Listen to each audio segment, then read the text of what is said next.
warning alarm as a test. During dangerous weather situations, specially built radios are automatically activated to warn of the impending hazard.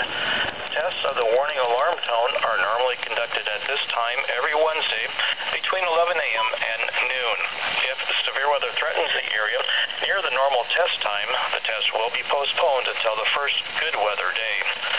This warning alarm tone will be activated for watches, warnings, and selected statements affecting specific counties based on the transmitter you're listening to. For exact coverage areas, please check our internet homepage.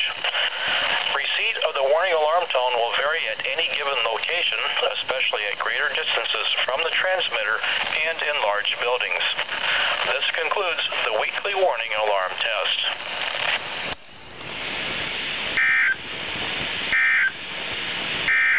This is NOAA All Hazards radio station, KZZ 77, in Whitney, Wisconsin.